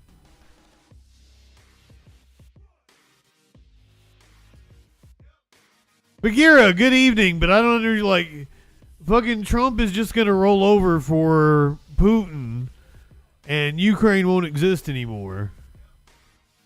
In terms of Israel, Trump will give them the go-ahead and let them use whatever munitions they want to destroy the Palestinian people, to destroy Lebanon. So, if that's the outcome you want, that's not exactly the outcome I want. But I also wouldn't consider that putting a stop to the conflicts. Let's bring it back to New York City, where we need to do a lettuce and Mayor Adams. Can Mayor Adams outlast the lettuce? How long will he be able to hang on? The interim police commissioner that we heard from last week had his phone seized. Another official in Adams' office has resigned. Well, back around here tonight, more personnel moves at City Hall in the Adams administration as the health commissioner, Dr. Ashwin Vasan, resigns. Political report Iceberg here now to sort this all out. Marcia, what is going on? Well, Maurice, I'm told that Dr. Vasan is resigning for personal and family reasons that are unrelated to the ongoing investigations that have been in his administration. And he's not leaving right away. He plans to stay on until early January. But nevertheless, he's the third person to resign in the last few weeks. And that includes... Yes, if you have not enjoyed all the really heavy shit, it's pretty much clear sailing from here on out. Even the murders are kind of funny, I think. The mayor's council... The deaths are kind of funny. Saying she was unable to effectively do her job. And, of course, Police Commissioner Edward Caban resigned, saying the ongoing probe was a distraction to running the department. Okay, now we have the temporary interim police commissioner, Tom Donlin. Federal agents just raided his home looking for documents from 20 years ago. What is going on there, Marcia? Well, I want to point something out to you. First of all, there were documents having to do, there were classified documents. We don't know exactly what they were, but at that time, he was working in the Homeland Security field with the FBI and also in New York City. And we don't even exactly know what this investigation is about. Appointed him. He didn't make him the police commissioner. He made him the interim police commissioner. Now, sources tell me that the mayor has been looking for a full-time police commissioner since the day that Caban resigned. Now, I'm told that he's trying to take his time because, you know, police is a very important thing to him, public safety, very important, and he wants to make sure that he has a report. He was possibly a honeypot for the police commissioner. Now, I'm also told that despite this raid, Donlin is not off the list of potential people. He could still get the job, but it remains to be seen if he... No, I think he's corrupt, Flash. Going on there, Marcia. Thank you.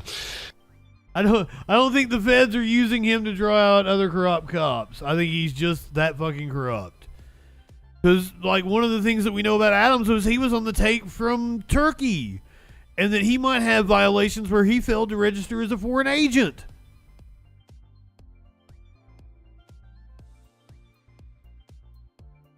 Fuck Eric Adams. The state of California is suing ExxonMobil, which is always welcome news in my book. California filed a lawsuit against oil giant ExxonMobil today, accusing the company of misleading the public about the effectiveness of plastics recycling. Attorney General Rob Bonta says ExxonMobil has falsely promoted plastic as recyclable for decades, but that only contributed to plastic pollution with a flood of bottles, bags, and wrappers. That's the least of Exxon's crimes. No response yet from the company. As a way to cut down on plastic pollution, Governor Gavin Newsom has signed a law that fully bans plastic grocery bags. It closes a loophole in a previous ban. Our Annie Rose Ramos has the details and reaction from shoppers. Now, this new bill signed into law yesterday by Governor Gavin Newsom doesn't go into effect until January of 2026. So we've got Take your canvas bag when you go. before. The answer is yes. Back in 2014. So it Raven, good evening. California banning those single-use, one-time-use plastic bags. And instead, this is what happened. We got these. These are the thicker, more durable, heavier weight plastic bags. You probably bought one yourself. It's 10 cents when you're at the checkout aisle. It's a choice between this or paper. Well, environmental groups are saying that these bags actually causing more plastic waste here in California than we've ever seen before. Most of the stuff in here is in plastic anyway.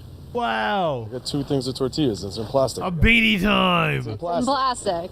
And look, What you else? got the Okay. iced tea Yeah, in plastic. In plastic. Everything in this bag is wrapped in plastic. So do you think it's kind of silly that you did do Tim Pool earlier? be banned in terms of bags? Yeah, of course it is. How long have you been using this? I think for the last 3 years or around, yes. Really? Yes. Really? So you don't ever buy the plastic bags for 10 no, cents? No. Yeah. I'm trying to avoid plastic.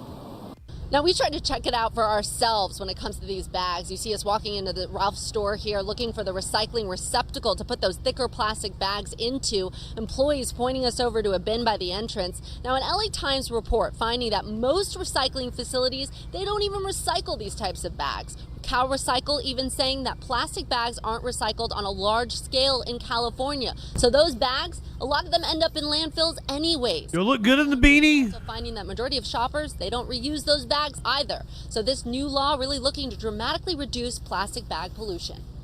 Plastic bags create pollution in our environment. They also break into tiny microplastics that have now been found in our drinking water and in human bodies. So it's really important that we work to reduce all unnecessary single-use plastic items in our world, and plastic bags is a classic example of that.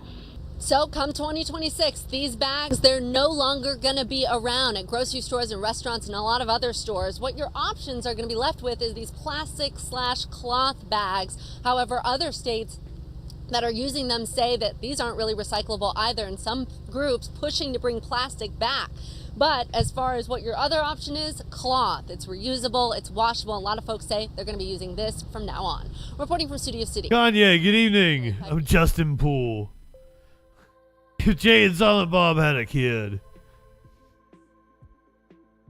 I feel like they might. I feel like Harley Quinn. Which is weird to me because that's Jim Cornette's dog's name, but that's also Kevin Smith's daughter's name. She kind of looks like Jay. Did Jay actually impregnate Bob?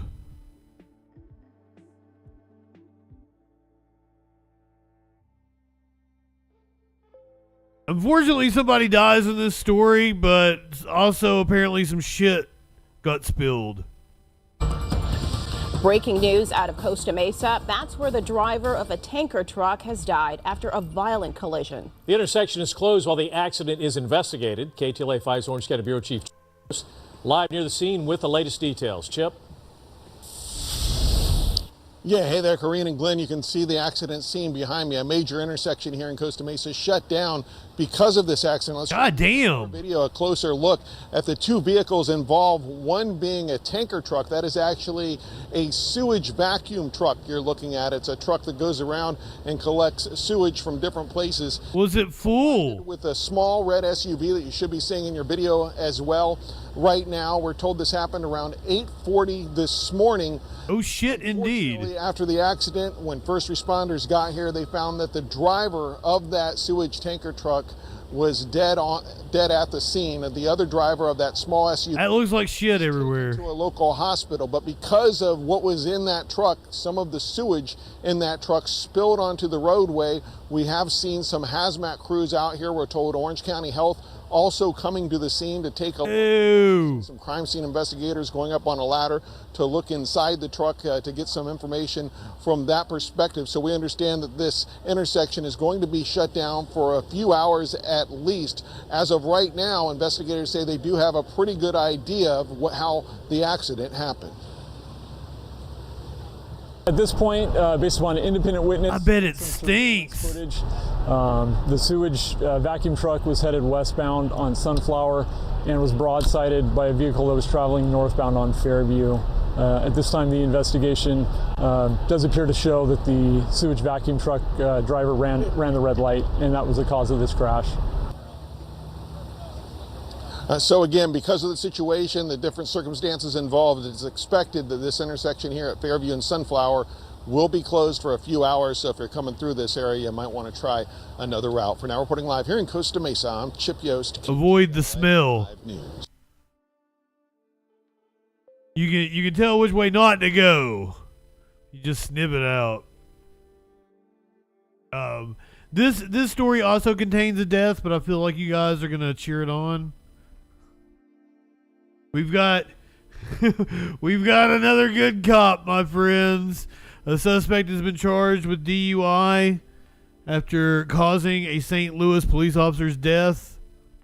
Into our newsroom in just the last hour, a suspect has been charged after the death of St. Louis police officer David Lee. This man right here, Ramon Chavez Rodriguez, now charged with driving while intoxicated, resulting in the death of a law enforcement officer. Chief investigative reporter Lauren Traeger first learned his name yesterday. I do not condone drinking and driving, but if you're going to do it in style. Lauren has spent so much time digging into these new charges and, Lauren, his past for us here. Yeah, that's right, Claire. This is a big update here. The suspect we know is 24 years old and does have a rap sheet. According to court documents, he's also been living in the country illegally for quite some time, and that is certainly raising some serious questions in all of this. So we want to give you some information about his past record. Back in 2020... Definitely, before you go out drinking, wash your ass. Life is too short to walk this earth for a crusty asshole. Wash your ass. Chavez Rodriguez was charged with domestic assault and DWI for an incident in St. Charles County. At the time, court records said he was in the country illegally from Honduras, and documents also said he had a prior alcohol-related offense as well.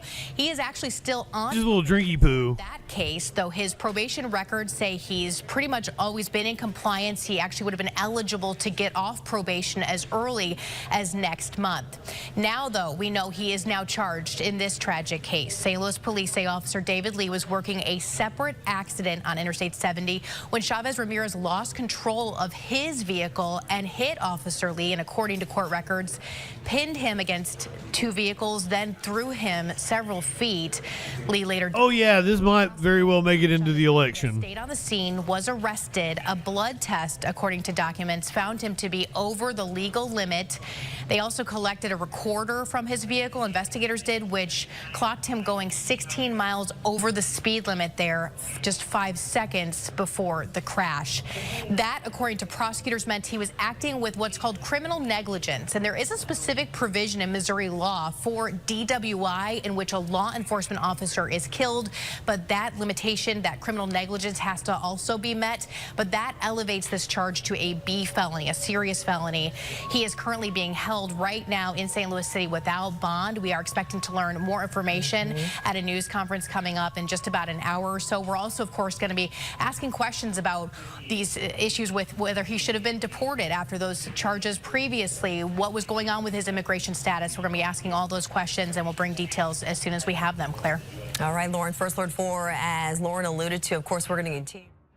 He's doing the Lord's work out here. That's the way I see it. Meanwhile, another suspect shot himself after getting into an altercation with a police officer. We have video of a high-speed chase that led to a suspect's suicide at the end. So here's your chase for the night. Richardson police, they just released edited video of a chase where a suspect fired shots at officers, and those officers, they fired back. The pursuit happened earlier this week on Monday, and police say the vehicle was connected to a murder in Kaufman County. Our Richard Solomon breaks down the dash cam video and where the investigation stands right now. What happened on Monday will haunt Ray Saffold. Does this qualify as today's what the fuck is going on in Fort Worth, Dallas? For the rest of his life. It's just really just heart-shattering because we would never know the exact answers to why this happened. We spoke with him earlier this week. His aunt, Michelle Ingram, the woman killed by her husband, Donald Ingram, that led Richardson police on a high-speed chase. Now we're finally able to see what happened in those moments. This is video from Monday around 3:35 in the afternoon. You can see Ingram fly past officers. As officers chase him, he bobs and weaves through traffic, almost hitting people. Moments later, Ingram fires at officers while driving. You can see the back window shatter. Officers swerve the other lane of traffic. Richardson police say no officers were injured. Shots fired! Shots fired! I'm taking rounds. It isn't until officers get to this stop sign off Central Expressway when Richardson police say one officer returned fire. The fuck? You just shut out your own windshield? As officers close in, police use a drone and ballistic shields to safely approach the vehicle. Ingram died at the scene after police say he shot himself. And at some point during the chase, officers say Ingram allegedly shot a woman in the car twice. Police say 3 children between the ages of 5 and 17 got out of the vehicle unharmed. What? Still, for Ray's family, they'll never get the answer to a simple question: why? It hurts me that she's no longer going to be in my life. In Dallas, I'm Richard Solomon. Wait, there were kids in the car. That was vital information. And he shot a woman inside the car as well? What? Officers swerve into the other lane of traffic. Richardson police say no officers were injured. Shots fired! Shots fired! I'm taking rounds. It isn't until officers get to this stop sign off Central Expressway when Richardson police say one officer returned fire.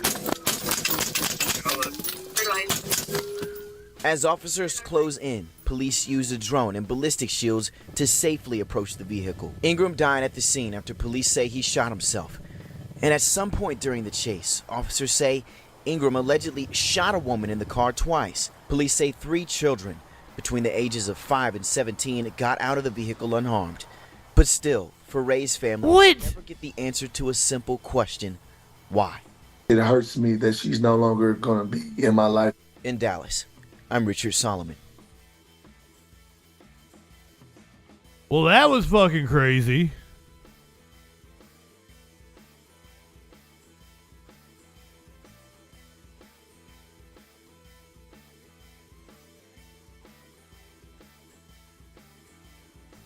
Go to Massachusetts, where a man struck a cop. And that led to a chase. And we got video of this. You've got to wonder what was edited out if we'll eventually get the whole thing.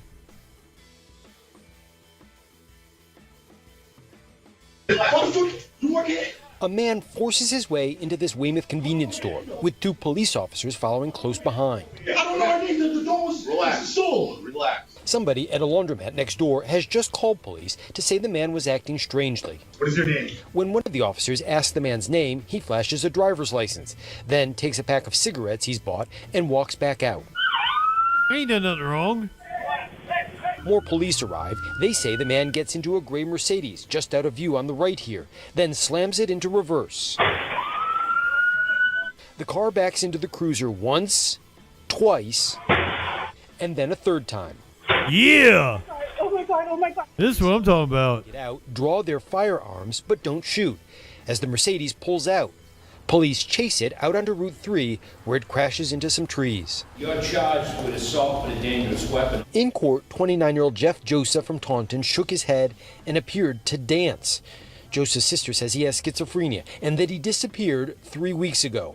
His court-appointed attorney told the judge she believes he has mental health issues. Was it his Mercedes? In the medical unit. Now, Joseph's sister tells me that he has had run-ins with police before and that she's been worried that sooner or later one of these confrontations is going to lead to him being shot. For now, he's locked up, waiting for a bail hearing on Thursday. Live in Weymouth, David Bienick, WCVB News Center 5. Well, was it his Mercedes? Is it a wealthy family? Like, hopefully he gets the help he needs then. Because so many people just fall through the cracks.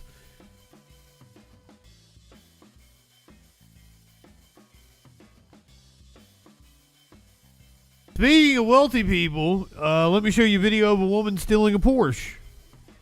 Take a look at this video captured by a doorbell camera. Peel police say the woman you see approaching this home is a suspect in a brazen and violent vehicle theft. What happened next is dangerous, and a warning: the video is shocking, but the car owner is... Hold on. Also, is that Aunt Becky from Full House? Am I wrong on this? This home is a suspect in a brazen and violent vehicle theft. What happened next is dangerous, and a warning: the video is shocking, but the car owner is okay. Our Mike Walker is... Well, I don't really do happy stories. With the latest. Mike. Well, Sorry, working out. The vehicle's owner just a short time ago. He declined an on-camera interview, but tells us this incident happened in the fraction of a second. Now, Peel Regional Police were releasing disturbing video that showed the auto theft, hoping someone will be able to identify the suspect. A doorbell camera captures a woman wanted for an auto theft at a Mississauga home. Hello, I'm here for the Porsche. The woman is inquiring about an Auto Trader ad for a 2022 Porsche Cayenne. I think I'm waiting for my dad, so if I can take a look at it. The seller, unaware she has a plan to steal it. The victim declined an interview but tells CTV News at one point the woman tricks him to get out of the vehicle to open the hood to see the engine. Seconds later, another camera shows the seller at the back of the Porsche attempting to open the doors, when the vehicle quickly reverses, knocking the man to the ground and running him over. Whoa! It's definitely very scary when you get a first look at the video. Oh, we're watching that again. Also, she cute. The camera captures a woman wanted for an auto theft at a Mississauga home. Hello, I'm here for the Porsche. The woman is inquiring. Is her name Shabusiness? For a 2022 Porsche Cayenne. I think I'm waiting for my dad, so if... Because she's cute. That's how. Unaware she has a plan to steal it. The victim declined an interview. That's how he got played. At one point, the woman tricks him to get out of the vehicle to open the hood to see the engine. Seconds later, another camera shows the seller at the back of the Porsche attempting to open the doors, when the vehicle quickly reverses, knocking the man to the ground and running him over before driving away. Damn, he's lucky he didn't crush something. When you get a first look at the video, it comes across very dangerous and scary, which it is. But we're just glad that the victim didn't have any life-threatening injuries. He did receive serious injuries, and is considered to be in non-life-threatening condition at this time. But it could have definitely gone. Amazing beard, my around man. 2 p.m. back on September 6th at a home in the Winston Churchill and Eglinton area. The victim tells CTV News he suffered injuries to his hands, elbows, and legs and couldn't walk for a week. But thankfully, he did not suffer any broken bones. Seriously? Police say other suspects were involved. One accomplice is seen in the security footage waiting in this gray SUV. Another suspect is believed to be driving away in a blue SUV that police say the woman arrived to the home in. So the possibilities are there of, potentially bringing the suspect to that location or helping the suspect escape or other means in terms of the generic crime itself. So But the exact details are obviously being looked at by the investigators, but they seem to be connected. Yeah, she's the face. Trying to track down the stolen Porsche Cayenne, this incident, they say, serves as a reminder to be vigilant when selling items online and to use buy and sell exchange zones at police stations. The victim tells us he continues to seek medical attention for his injuries. Peel police say the suspect is wanted for auto theft and dangerous operation causing bodily harm. Reporting live in Mississauga, I'm Mike Walker. Honestly, if I wanted to steal something, I'd totally set it up at a buy and sell police zone. If I wanted to do, because nobody's gonna suspect you at a buy and sell police zone, and the cops are useless. They're probably not paying any fucking attention to it. So it's like the perfect place to rob somebody. It's the perfect place to do fucking drug deals. God damn. Valuable information. Do all your drug deals. Do all your robberies at buy and sell police zones. Follow Justin for more be gay, do crime information. I don't know where this happened at.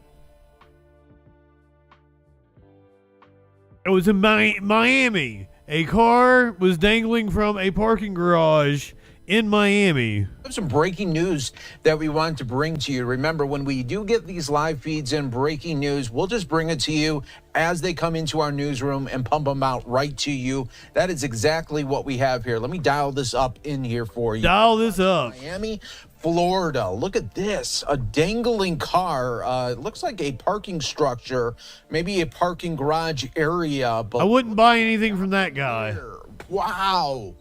Skyfox aerials showcasing this right now high up above. This is in Miami, Florida. Just getting these images in, and we're working to get a little bit more information here for you. But again, this looks like to be a parking structure right there, and it looks to be maybe the third floor there, and you do have the emergency crews on the scene. Were they able to get out as well? And that car door was open as well. So we don't know if they already got that individual out there, but something terrible happened in that parking garage structure. That's responders right there. So we'll keep an eye on that for you if we see them trying to. Let me see if I've got a video of rescue. It was indeed a Porsche. Who guessed Porsche? He won the pony. A scary start to the week for a South Florida woman who drove her SUV off the side of a parking garage. Take a look at the video. The stunning scene caught on camera as firefighters made a daring rescue to get her out. NBC6's Chris Hush has been at the scene all day in Coral Gables. And Chris, this appears to be an accident. I actually heard the emergency vehicles this morning heading in that direction. It was quite the scene this morning. This entire street here was closed off as those first responders made that daring rescue that we're talking about. And first responders tell me today that this driver unfortunately accidentally hit the gas pedal instead of the brake, plowing through that concrete barrier that you see there. That's about 3 stories up in this parking garage. And God damn. Say if it weren't for the tree there, this could have been a very different story. Nearly 30 feet above the ground, first responders are lowered by rope to an SUV hanging from the side of a parking garage in Coral Gables. The driver lifted out of her Porsche, which was stopped by a tree. Absolutely, today we've identified it. It's absolutely something that produced a miracle. This vehicle went through a wall and landed into a tree, which kept the vehicle from falling to the ground. Yeah, I was going to guess 50-60. They got the call around 9:15 Monday morning after a woman accidentally hit the gas pedal while on the 3rd floor of this parking garage near South Red Road and San Remo Avenue. I basically heard a car peeling out, like if they hit the gas by accident or these were trying to go really fast. I heard a really hard crash, so I thought it was a car crash between 2 cars. Tatiana Polanco works across the street. She was one of the first to call for help after stepping outside and discovering the driver was stuck inside the vehicle. When we looked outside, it was a bunch of falling leaves. I saw some patients running to the left, And when we looked up, we saw the car outside in the tree. These pictures from inside the garage showing just how close The tree is the hero of the story. falling off the side. Within just 20 minutes, fire rescue says they were able to get the woman out, surprisingly in good shape. A crane seen lifting the SUV as it was pulled back into the garage just a couple of hours later. Does this qualify as a good story? But looking at it, A happy story. It had a happy ending. considering how dramatic this incident was. Do I get points for it? Images there. I want you to take a look at what's going on right now. You can see here that crews are working to shore up the building. We saw them just place a plank there.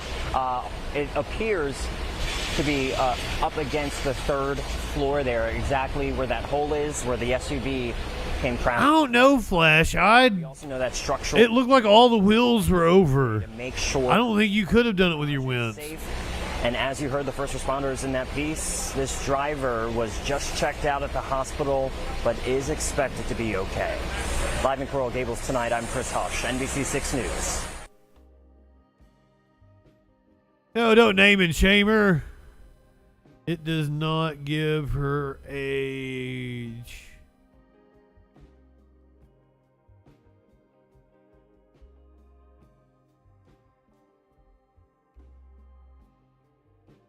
Yep.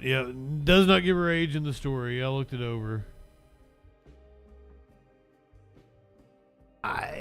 You saw her arm around one of the rescue workers, and it did, like, she didn't look wrinkly, but you know, if she has a Porsche,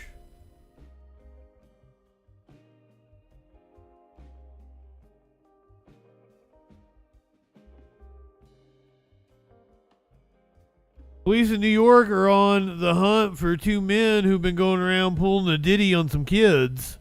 Police are looking for two men accused of inappropriately touching young girls in Queens. Let's get out to News 4's Mark Santia. He's at 1 KP with a safety alert. Mark? Hey, David and Pat, police tell us these are deliberate, planned out attacks, and the men are targeting. Probably should have done the car story after this. School. Police are searching for these two men. Detectives say they're targeting young girls in the Elmhurst and Maspeth sections of Queens. This is the MO of a sexual predator. This is exactly a parent's worst nightmare. Watch this guy wearing blue scrubs. Police say he spits his drink on a 12-year-old girl as she's walking to school in the area of 71st Street and 54th Avenue. Detectives say the man pretends to clean off the child, but instead he inappropriately touches her. He then attempts to sexually assault another 12-year-old. What the fuck? Moments later by using the same ruse. Just horrified for the children.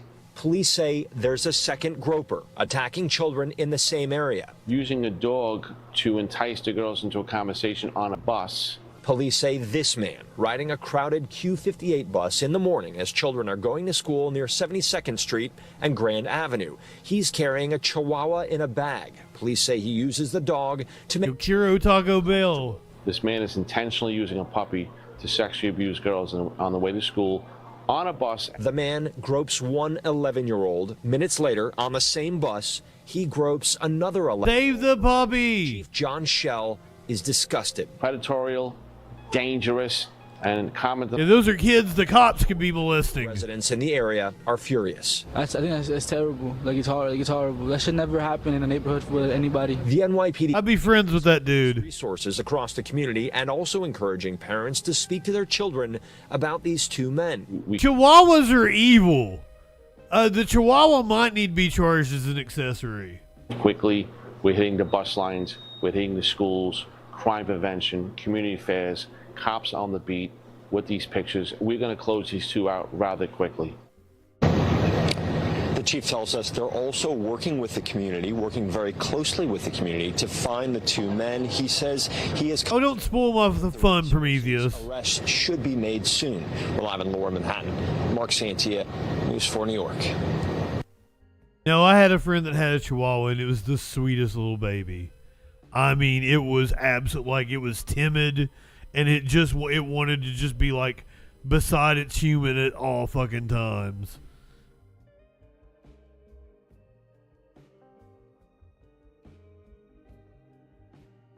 Really should have done the car rescue.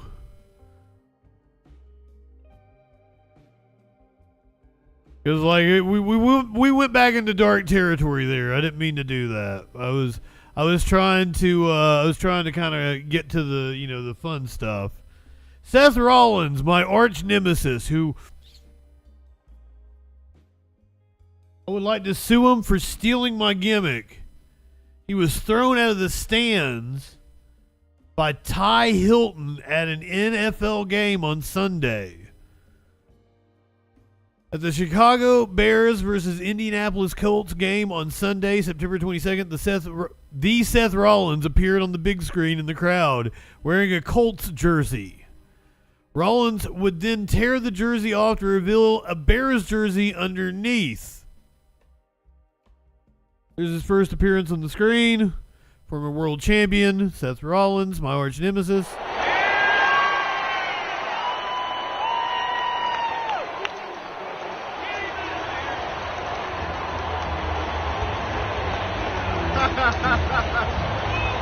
So once he revealed his Bears jersey, he got thrown over by, was that one of the players?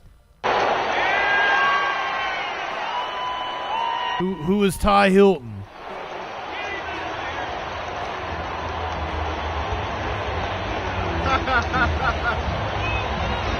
Fuck you, Seth Rollins.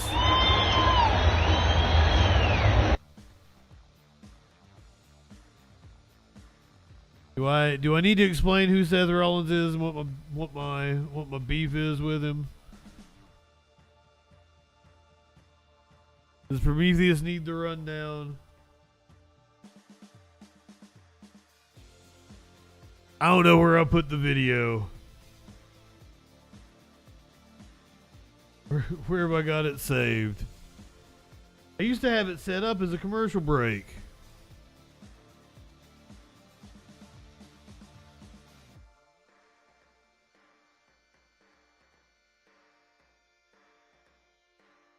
Speedball Mike Bailey. What?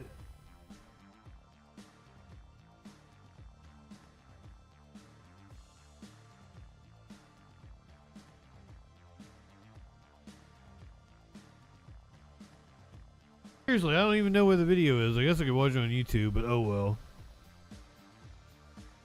Getting time for Live Music Monday. But I gotta give you an animal video before we get out of here. Before we say goodbye to the YouTube peeps. Hill community of Sierra Madre, but for one homeowner, she says one bear in particular keeps returning and trying to make their home its home. KTLA 5's Kimberly Chang live now in Sierra Madre, where the bear is currently camping out in the crawl space. Okay, Prometheus. We gotta watch the video then, because like you've got to know what's going on. Did he hurt me? He stole my intellectual property is what happened. He is a thief and a liar. And that's why you should help me sue Seth Rollins.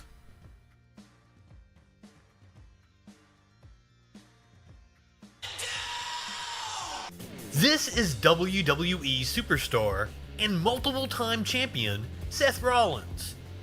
Seth is one of the top wrestlers in the industry, and never in a million years would I expect that Seth would be spying on me, or at least following me on social media.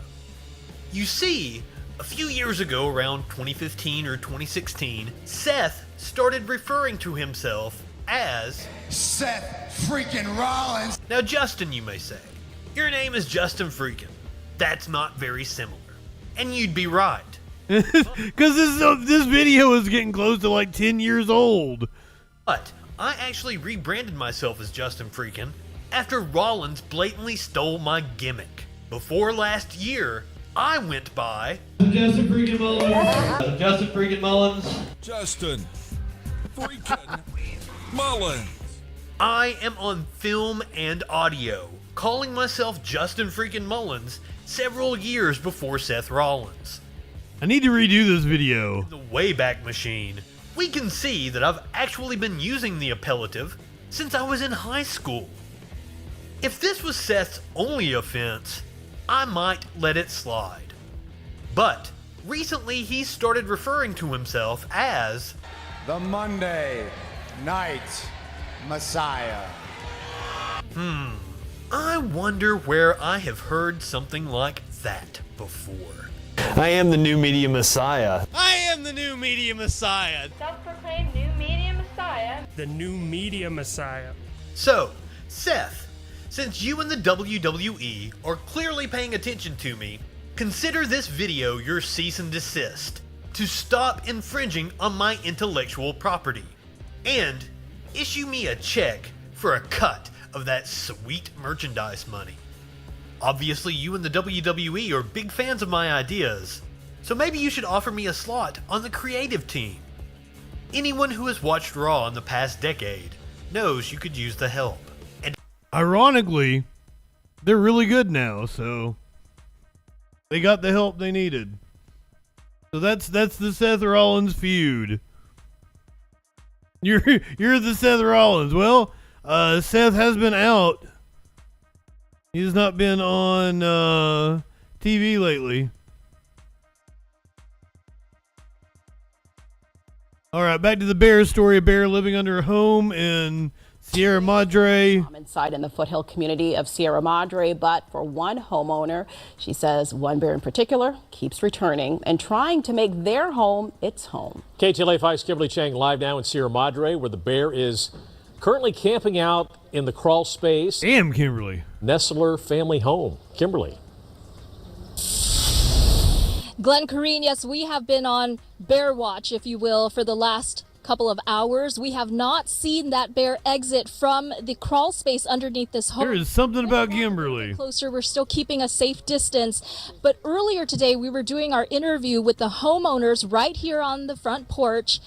They had seen this bear coming and going for the last couple of weeks through that crawl space that you can see there, that little hole right there underneath. What was the story about again? Well, they thought the bear had left, but when our photojournalist Benton Huang got closer to try and take a shot of the crawl space, he realized that he was staring face to face with the bear. Take a look at this video. This is the bear underneath that space just a couple of hours ago. We've been watching and we have not seen the bear. Oh shit. Now we do know that the Nestlers, the couple who lives in this home, he's just hanging out. California Department of Fish and Wildlife just a couple of weeks ago after a neighbor called police saying that they saw a bear go underneath the home. They've nicknamed that bear Junior. Now, hey, Junior. They wanted to be really careful, and it's important to them that this bear leave peacefully, so they did not want police or California Department of Fish and Wildlife to shoot the bear with pepper balls or anything like that. They don't want to harm the bear in any way. Now we're going to walk over down to the edge of the yard where the couple is sitting right now. This is near Sunnyside and Highland Avenues. I'm not sure how you make a bear leave. Before we get to them, this video from May. This is another bear, possibly the same bear that was seen walking in the area, captured on camera by a neighbor. As you can see, the bear is rather large, and the Nestlers believe that this could be the same bear, and they're guessing he weighs about 400 pounds. Now, back here live, I'm with Bob and Susan. You've lived here for 20 years. Have you ever had a bear living this close to you before? 27 years, I think. Ever seen a bear living in your home before? Not living in our home, but we see bears all the time. Yeah. I mean, out on the street. A large bear the size of a large bear. Susan and I actually chased one down this sidewalk here to get videos of her. She was a female and she was tagged. You told me earlier that you are not scared, that bears usually do not want to have any interaction with humans, but are you concerned? I know you have a small dog and the bear is very close to you, just living underneath your home. Well, if a plumber or an electrician or somebody were to go under, then the bear might feel cornered. And you know, it's hard to say how the bear would perceive that, but I'm scared of that. So I advise everybody, don't go under there because the bear is there. And Bob, you told me earlier that it's really important to you that they don't use pepper balls or harm the bear. The bear's house now. Very good. Here in Sierra Madre, they're terrific. And we have friends in the police department here. They've always been very good. But one of the police suggested to Susan that they could scare the bear out by shooting some pepper balls in there. And I immediately said no. No. Because it's an old bear. a very old bear, and he could have a heart attack or something. In that video we saw, the bear did look rather old. Now, Susan, I want to go to you. How are you feeling? Because when we were interviewing you on that porch, we had no idea the bear was still here. You thought it had gone. Right under you. Yeah, no, I'm not too concerned because, as I said, it's a black bear, so if it was a grizzly, I'd leave. But it's a black bear, so if I don't bother him, he's not going to bother me. You've been in communication with California Department of Fish and Wildlife. What is their plan of action at this point? They have a sprinkler. Well, we got a motion sensing sprinkler that will go off, hopefully, and kind of. It'd be nice if they could take it to a refuge or something. Back under the house, but we have to get it set up properly. And Fishing Kevin is coming out later this afternoon to set that up for us. So it's not completely set up now because it obviously didn't work. I set it up, and Who's Kevin? The other day, and I tried to get it reset last night. Fishing Kevin, because it was dark, and I wasn't sure. So they're going to come out today and reset it. If you're watching on YouTube, we're going to say goodbye to you guys tonight. Goodbye to the podcast people. Love you all. We're going to do live music Monday over on Twitch. No, we just need to close the area after that. Well, thank you both. I hope you stay safe. Show us the bear again. As people here in this neighborhood, oh, never mind. Show us Kimberly. Most of these black bears here in California, they don't want to have anything to do with humans. But of course, there was one fatal attack in Sierra County back in 2023. So it is very important to keep a safe. The human probably deserved it. Bears. Again, California Fish Department and Once again, YouTube, go ahead, light one up, tip one back. It's all right to have a little fun before you hit the sack. They do know that we'll see you tomorrow night. Has returned. For now, reporting live in Sierra Madre, Kimberly.